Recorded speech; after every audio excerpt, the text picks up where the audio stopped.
Hello प्यारे विद्यार्थियों, मैं हूं भरत कुमार और आप सबका एक बार फिर से स्वागत है KP college of arts and science की यूट्यूब क्लास में। हम देख रहे हैं सेकेंड ईयर के लिए फर्स्ट पेपर, और जो इससे पहले वाला वीडियो था उसका कंटिन्यू पार्ट है, और उसमें हम आज देख रहे हैं ब्रिटेन संविधान का विकास। बिल्कुल, तो आपके सामने कुछ पॉइंट मैंने यहाँ पे रखे हैं।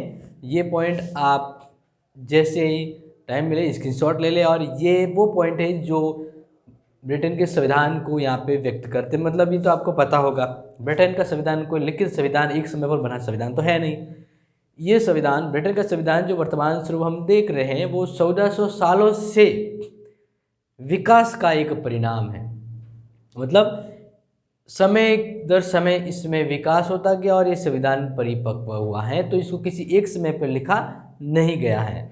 तो ये 1400 सालों के विकास का एक परिणाम, यानी विकास में है, अभी भी विकास की ओर है।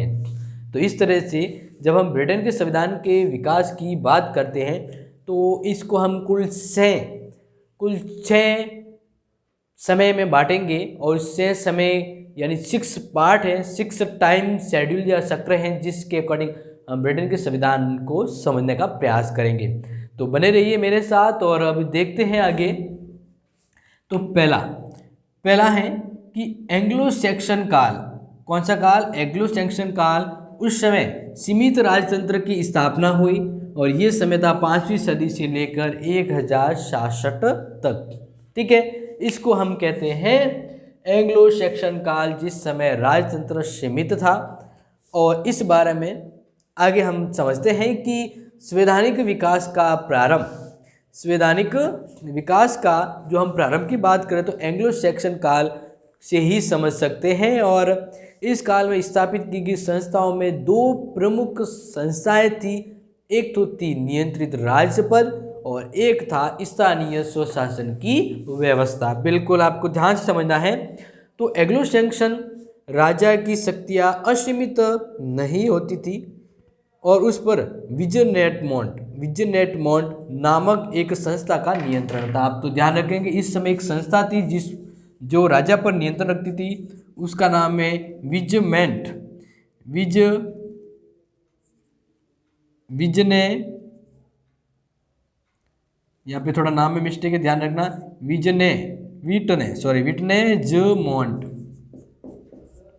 ये एक संस्था थी, तो उस समय राजा की शक्तियों पे नियंत्रण रखती थी, यानी राजा निरंकुश नहीं था, सीमित राजतंत्र था, क्योंकि उस समय भी एक विटनेजमोंट एक संस्था थी जो इस पर नियंत्रण रखती थी। ठीक है, और इस तरह से ब्रिटेन में स्वयंभू यानी उस साम्राज्य का एक पूरी तरह से राजा तो एक ही होता था, लेकिन राज्य के द्वारा प्रभावशाली सामंतों, सरदारों और बिशपों आदि को सम्मिलित किया गया था उसमें।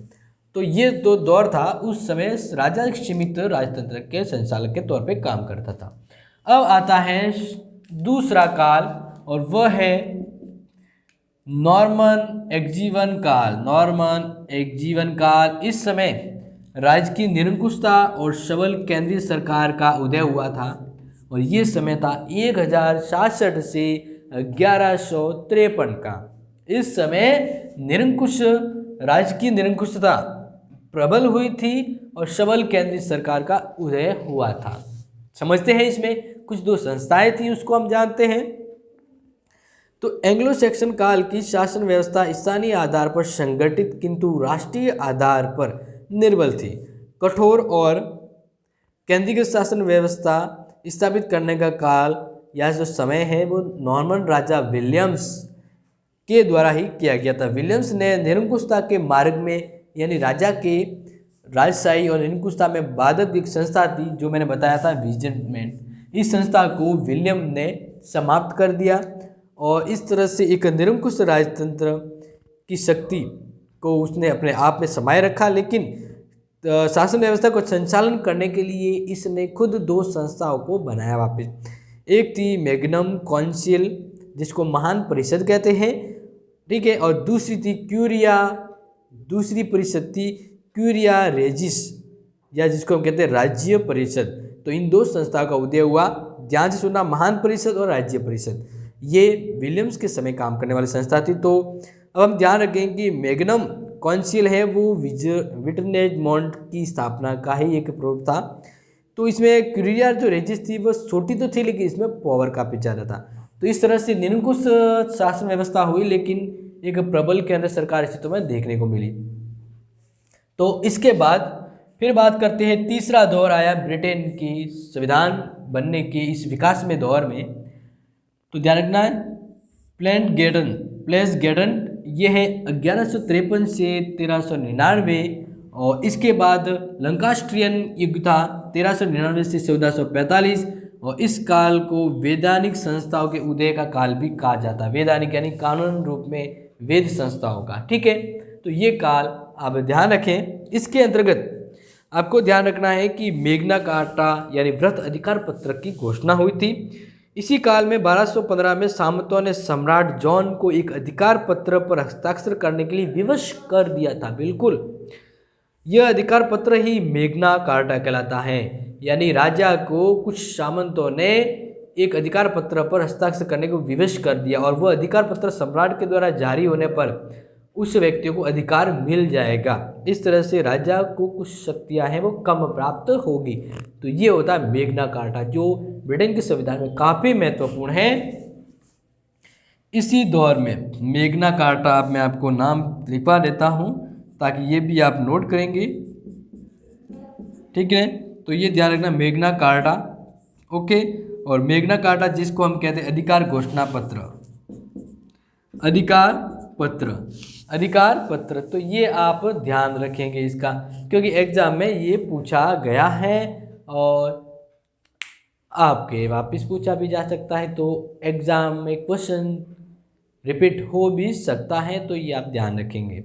अब जब हम बात करते हैं कि मैग्ना कार्टा की घोषणा हुई, तो वे धीरे धीरे सामान्य जनता के भी अधिकार बन गए। जो सिर्फ सामंतों को ही अधिकार मिले थे, वे अधिकार धीरे धीरे आम जनता को भी मिलने लगे। और मैग्ना कार्टा से राजा की जो निरंकुशता थी, मनमानी राजतंत्र की शासन शक्ति, वो कम होने लगी, या कह सकते हैं उसका अंत हुआ। और इंग्लैंड को एक मर्यादित राजतंत्र की दिशा में आगे बढ़ाया। यानी हम कह सकते हैं कि ब्रिटेन के इस राजतंत्रीय दौर में अधिकार घोषणा पत्र एक आने वाले पीढ़ी के लिए मील का पत्र साबित हो गया, ठीक है। तो अब हम बात कर रहे हैं आगे आने वाला समय। तो उससे पहले ध्यान रखना है कि जो अधिकार पत्र है ना, ये काफ़ी महत्वपूर्ण था, और ये ब्रिटेन का भी मैंने बताया ना, ब्रिटेन के संविधान या ब्रिटेन की उस राजतंत्रीय व्यवस्था में काफ़ी एक नयापन लाने वाला था, क्योंकि इसी की वजह से पार्लियामेंट का उदय हुआ था, जो वर्तमान में है। ऐसी एक संस्था का उस समय उदय हुआ। इस काल में पार्लियामेंट का उदय हुआ, और ये समय था 1262।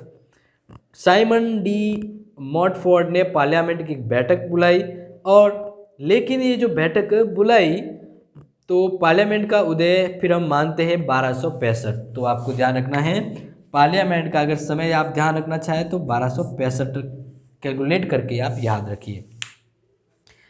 तो पार्लियामेंट का उदय 1295 से माना जाता है, जब सम्राट एडवर्ड प्रथम ने कर प्रस्ताव पर सभी वर्गों का समर्थन प्राप्त करने के उद्देश्य से पादरी और सामंतों के अतिरिक्त नगरों के प्रतिनिधियों को भी बुलाया था। और इस बैठक में मॉडल पार्लियामेंट कहा जाता है। राजा ने अपने कुछ कार्यों के लिए आम जनता के सहयोग के लिए सभी को आमंत्रित किया, और वहीं से पार्लियामेंट का उद्भव होता है। इसके बाद फिर हम देखते हैं ब्रिटेन के विकास में, संविधान में चौथा काल ट्यूडर काल। और इस ट्यूडर काल में वापस जो राजतंत्र कमज़ोर था, ट्यूडर काल में पुनः कठोर राजतंत्र की स्थापना हुई, और ये समय है 1485 से लेकर 1603, जिस समय वापस पुनः कठोर निरंकुश राजतंत्र की स्थापना हुई। 1485 में इंग्लैंड में हेनरी ट्यूडर सत्तारूढ़ हुआ। ट्यूडर सम्राट बहुत अधिक शक्तिशाली और योग्य थे। उन्होंने सामंतों को नियंत्रित कर स्वेच्छाचारी शासकों की भांति, लेकिन जनता के हित को दृष्टि में रखते हुए शासन किया। और इस काल की महत्वपूर्ण बात यह है कि राजकीय शक्ति पोप के नियंत्रण से मुक्त हो गई। यानी पोप, धार्मिक जो गुरु हैं, उनके नियंत्रण में राजशक्ति नहीं, राजकीय शक्ति पूरी तरह से नियंत्रण में किसके रही? जो इस समय राजा था। और इस समय राजा का नाम यहाँ पे पहले ही बताएं, ट्यूडर सम्राट, ठीक है। तो ट्यूडर ने काफ़ी हद तक निरंकुश राजतंत्र का एक नया परिवेश दौर लाया था इस समय। और इसके बाद ध्यान रखना कि इस ट्यूडर काल के बाद 5वां काल आता है कि ट्यूडर स्टुअर्ट काल। स्टुअर्ट काल में क्या हुआ कि निरंकुश राजतंत्र, ध्यान रखना, एक तो निरंकुश राजतंत्र, ठीक है, और सीमित राजतंत्र के बीच संघर्ष हुआ। निरंकुश राजतंत्र और सीमित के राजा निरंकुश रूप में राज करेगा या सीमित रूप में, इस संघर्ष के कश्मकश में एक नई शक्ति की स्थापना हुई, लोकतंत्र की स्थापना हुई। सीमित और निरंकुश राजतंत्र के इस कश्मकश में लोकतंत्र की स्थापना हुई और ये समय था 1603 से 1714। तो अब ध्यान रखना कि महारानी एलिजाबेथ, हम बात करें 1600 के आसपास की, ठीक है ना, तो महारानी एलिजाबेथ का कोई पुत्र या निकट संबंधी न होने के कारण उसकी मृत्यु हो जाती है। तो 1603 में इंग्लैंड का सिंहासन स्कॉटलैंड के राजा जेम्स प्रथम के हाथों में जाता है और जेम्स प्रथम की मृत्यु के बाद 1625 में उसका पुत्र चार्ल्स प्रथम गद्दी पर बैठता है। उसने संसद की अपेक्षा मनमानी कर दी, सॉरी ध्यान रखना, मनमानी यानी अपनी मन से राज करने की इच्छा उसने अपनाई, तथा राजा की देवी अधिकार और विशेषाधिकार को बल देना प्रारंभ कर दिया और ऐसी स्थिति में उसका संसद से झगड़ा हो गया। और 1628 में संसद साल प्रथम ने अधिकार याचना पत्र को बनवाने में सफल हुई, जिससे राजा की शक्तियाँ कुछ हद तक प्रतिबंध लग गया। तो ये कुछ एक और नया कह सकते हुआ, यानी एक तो था अधिकार घोषणा पत्र जिससे राजा कमजोर की श्रेणी में गया, दूसरा इस समय जब एक और अधिकार याचना पत्र, अधिकार याचना करके अधिकार रहे वो राजा से लिए, और ये समय था जब राजा की शक्तियों पर कोई थोड़ा सा प्रतिबंध लगा। जब संसद ने इसका विरोध किया तो राजा ने संसद को भंग कर दिया और 11 वर्ष तक संसद के बिना ही शासन हुआ। संसदीय नेताओं ने सम्राट की निरंकुशता का विरोध भी किया। दोनों पक्षों में 1642 से 1645 तक गृह युद्ध भी हुआ, लेकिन इस गृह युद्ध में संसदीय नेताओं की जीत हुई और सम्राट चार्ल्स द्वितीय पर मुकदमा चला। 1649 में उनको मृत्युदंड भी दिया गया था। तो इस तरह से सीमित और निरंकुश राजतंत्र की कश्मकश में किसकी विजय हुई? लोकतंत्र की विजय हुई और राजा को मृत्युदंड दिया गया। अब बात करते हैं, इसके बाद ब्रिटेन के इतिहास में नया दौर आता है और वह दौर था गणतंत्र की स्थापना। किसकी? गणतंत्र की। तो 1649 में इंग्लैंड में राजतंत्र तथा लॉर्ड सभा का अंत कर क्रोमवेल की अध्यक्षता में, वेरी इंपॉर्टेंट, मैं चाहता हूँ कि इसका नाम ध्यान रखें, क्रोमवेल। क्रोमवेल एक ऐसा व्यक्ति था जिसकी अध्यक्षता में गणतंत्र की स्थापना हुई ब्रिटेन में। वो व्यक्ति कौन है? क्रोमवेल, ध्यान रखेंगे। और इस समय इंग्लैंड में एक लिखित संविधान भी अपनाया गया। 3 सितंबर 1658 में वापस क्रोमवेल की मृत्यु हो गई और वापस वो इस समय आया, वो इस समय जिसको हम बात करते हैं, वह समय जब वापस निरंकुश राजतंत्र की और शासन व्यवस्था लौटने लगी थी। तो यहाँ पे आपको पता लग गया होगा कि क्रोमवेल की मृत्यु हुई और वापस हम बात करेंगे पुनः राजतंत्र की स्थापना होगी, क्योंकि क्रोमवेल ने काफ़ी हद तक अच्छा काम किया तो गणतंत्र की स्थापना हुई थी। लेकिन वापस क्रोमवेल की मृत्यु के बाद वापस ब्रिटेन में पुनः राजतंत्र की स्थापना हुई। और आप लोगों को आगे ध्यान रखना है कि इस समय लिखित संविधान ब्रिटेन निवासियों के स्वभाव के अनुकूल नहीं था जो क्रोमवेल ने बनाया था, और क्रोमवेल की मृत्यु हो गई तो लिखित संविधान भी निरग्य हो गया, यानी कोई मतलब नहीं इसका। और 1660 में चार्ल्स प्रथम के पुत्र चार्ल्स द्वितीय को गद्दी पर बैठा गया। उसने 1685 तक राज्य किया। प्रिवी काउंसिल अब एक बड़ी संस्था हो गई थी, इसलिए चार्ल्स द्वितीय ने 1667 में कुछ महत्वपूर्ण शक्तियाँ व्यक्तियों को एक समिति से परामर्श लेना शुरू कर दिया जिसे कबाल कहते हैं। और इसी के बाद कैबिनेट का उदय हुआ। किसका उदय हुआ? कैबिनेट का उदय हुआ। चार्ल्स द्वितीय के शासनकाल में 1679 में हैबियस कॉर्पस एक्ट, जिससे भारतीय संविधान के अंतर्गत रिट संबंधी प्रावधान है, ये व्यक्ति रिट जारी कर सकता है, हैबियस कॉर्पस, इसी से प्रभावित है। और इस तरह से इसी व्यवस्था की गई कि बिना अभियोग चलाए किसी भी व्यक्ति को नज़रबंद नहीं किया जा सकता, उसके अधिकार को महत्व दिया जाएगा, बिना किसी वजह किसी व्यक्ति को अंदर नहीं डाला जा सकता, हैबियस कॉर्पस। अब इसके बाद इंग्लैंड की राजनीति, इंग्लैंड के काल में एक समय आता है गौरवपूर्ण क्रांति। ध्यान रखेंगे गौरवपूर्ण क्रांति 1688 का ये दौर था। तो चार्ल्स द्वितीय की मृत्यु के बाद उसका भाई जेम्स द्वितीय गद्दी पर बैठता है, जिसने केवल 3 वर्ष तक ही राज्य किया। उसे संसद की अनुमति के बिना कानून रद्द करने का अधिकार धारण कर लिया उसने, और इसने संसदीय नेता बहुत अप्रसन्न हुए, क्योंकि ऐसा नहीं करना था, कानून संसदीय अनुमति से ही होता है। लेकिन जेम्स द्वितीय को सियासत से हटाने के लिए ऑरेंज के राजकुमार विलियम तृतीय को इंग्लैंड पर आक्रमण करने के लिए आमंत्रित किया गया, और विलियम तृतीय ने एक विशाल सेना के साथ इंग्लैंड पर आक्रमण कर दिया। जब जेम्स द्वितीय ने देखा कि सभी पक्षों ने उसके साथ रहने का वादा तोड़ दिया है, तब वह फ्रांस भाग गया। इस प्रकार बिना किसी रक्तपात के परिवर्तन हुआ, यानी गौरवपूर्ण क्रांति हुई, गौरवपूर्ण क्रांति हुई। और इस तरह से इंग्लैंड की गौरवपूर्ण क्रांति और इस घटनाक्रम से राजा राजतंत्र की निरंकुशता पर रोक लगी, यानी जो दूसरा राजा आया जिनको वाकई संसद ने बनाया, वह फिर कठपुतली वाला राजा था, क्योंकि सभी शक्ति उस पार्लियामेंट के पास थी।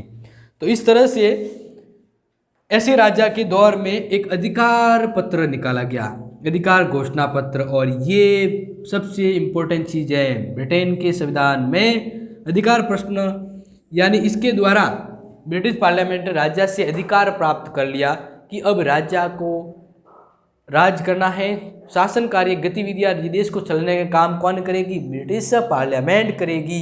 ये 1689 में हुआ इंग्लैंड की गौरवपूर्ण क्रांति के बाद। जब ये अधिकार घोषणा पत्र आया, तब अधिकार राजा से उस संसदीय पार्लियामेंट के पास गए, राजा के पास सिर्फ राज्य करने की, यानी राज करने मतलब राजा बनने की स्थिति रही कि नाम मात्र की शक्ति उसके पास, वास्तविक काम करने की शक्ति पार्लियामेंट के पास रहेगी। तो ये वह दौर था जब काफ़ी परिवर्तन हुआ।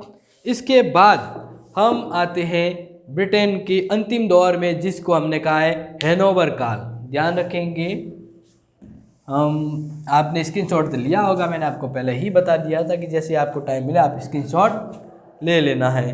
तो हम बात करते हैं हैनोवर काल, 6 स्टेज में हैनोवर काल।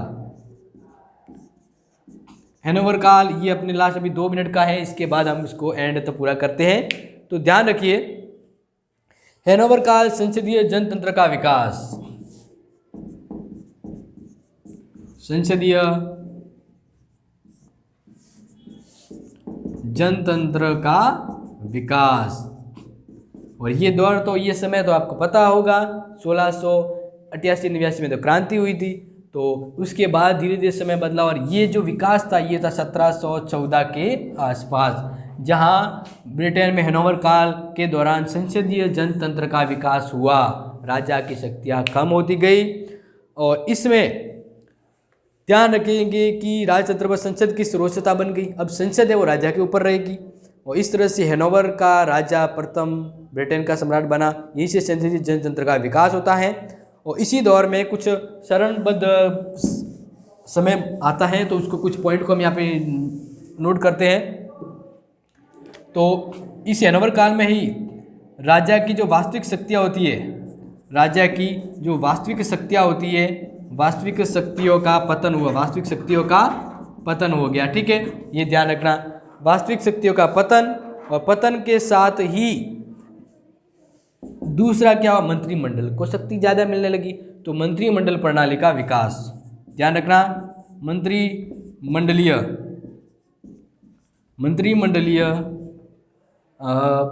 प्रणाली का विकास, मंत्रिमंडलीय प्रणाली का विकास हुआ। ठीक है, और मंत्रिमंडलीय प्रणाली के होने से मंत्रियों की बैठकों की अध्यक्षता होने लगी, और सिर्फ अध्यक्षता है वो सम्राट करता था। मंत्रिमंडलीय प्रणाली का पूर्ण विकास तो नहीं हो पाया था, लेकिन हैनोवर राजा जॉर्ज प्रथम ने अंग्रेजी भाषा से परिचित नहीं थे, इसलिए इंग्लैंड की राजनीति में उसको इंटरेस्ट नहीं था। और इसका ऐसा होने से ब्रिटेन की शासन व्यवस्था को चलाने में मंत्री परिषद को ज़्यादा महत्व मिला, क्योंकि हैनोवर है वो उस भाषा से जन्मविज्ञ था, तो उस मंत्री परिषद के लोगों ने काफ़ी फ़ायदा उठाया उसका। और इस तरह से फिर उसमें एक और समय आता है, यानी मंत्रिमंडल प्रणाली का विकास हो गया।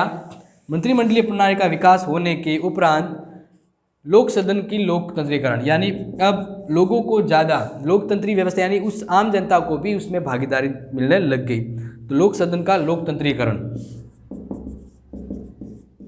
लोक सदन का लोकतंत्रीकरण। लोकतंत्रीकरण यानी लोक सदन थी वह वापस पूरी तरह से लोगों के अनुकूल होने लग गई और इस तरह से संसद के अंदर और बाहर संसदीय मताधिकार को व्यापक रूप से प्राप्त करने के लिए आंदोलन भी चला और इसके बाद 1867 1884 98 के सुधार कानूनों के द्वारा मताधिकार को और व्यापक बनाया गया और आम जनता को भी उस शासन में भागीदारी मिली, यानी अवसर मिला लोगों को उस शासन व्यवस्था में भागीदारी देने का। तो इसको कहते हैं लोक सदन में लोकतंत्रीकरण, ज़्यादा से ज़्यादा लोगों को भागीदारी मिली। और इसके बाद इसी का एक एंड दौर आता है जिसको हम यहाँ पे इस वीडियो के एंड में ख़त्म करते हैं। लोक सदन की तुलना में लॉर्ड सभा की शक्तियों का पतन। एक तरफ तो थी लोक सदन और दूसरी तरफ थी लॉर्ड सभा, ठीक है। तो इस दौर में लॉर्ड सभा का मतलब होता है कि वंशानुगतिक शासन व्यवस्था है। जैसे अपने लोकसभा राज्यसभा कहते हैं ना, तो लोकसभा और इसको राज्यसभा मान लीजिए। लेकिन वहाँ पर क्या था कि जो लॉर्ड सभा में है जो व्यक्ति होते थे वे आजीवन उनके सदस्य होते थे, उनके मरने के बाद उनके वंशज ही उसके सदस्य बनते थे। तो ये थी लॉर्ड सभा। लेकिन इस दौर में लॉर्ड सभा धीरे धीरे इसका पावर हो गया कम, क्योंकि शासन को चलाने के लिए लोक सदन ही प्रभावशाली होगी, जिसको पार्लियामेंट में यहाँ पे कहा जाता है। तो यह हावी होगी और 1949 के संसदीय अधिनियम से इसकी शक्ति और कम हो गई और लोक सदन की तुलना में लॉर्ड सभा की शक्तियाँ कम करके ही इंग्लैंड लोकतंत्र की पूर्ण वास्तविकता के रूप में प्रतिपुष्ट हुआ। यानी लॉर्ड सभा कमज़ोर होने से ही वहाँ पर लोकतंत्र काफ़ी अच्छे रूप में व्यक्त हुआ और इस प्रकार 1400 वर्षों का ये जो समय चला घटना चक्र कब से चला आपको बताया, सेक्शन काल से। तब से लेकर अब तक धीरे धीरे संसद में राजतंत्र कम ज़्यादा होते होते अब लोकतंत्र वास्तविक रूप में बन गया। तो इस तरह से समय दर जो शासन चलाने के लिए जो परिवर्तन हुए ना, उन परिवर्तनों से, उन कानूनों के बनने से वही कानून आज के समय ब्रिटेन के संविधान में कानून के रूप में बने, यानी वही संविधान बन गए। समय दर जब वो कानून बने, वे कानून परंपराओं के अनुसार कानून जो देश को चलाने के लिए थे 14 वर्षों के दौरान जो बन रहे थे, वे भारत के अपने ब्रिटेन के संविधान का अंग बन गए। तो इसलिए ब्रिटेन का संविधान लिखित नहीं है, अलिखित है, क्योंकि ये विकास का परिणाम है। ओके, तो ये आप समझ गए होंगे। अब हम नेक्स्ट वीडियो में जानेंगे क्यों हमें ब्रिटेन के संविधान को पढ़ना पड़ रहा है, तो ब्रिटेन के संविधान का क्या महत्व है। ठीक है, तब तक के लिए thank you, have a nice day.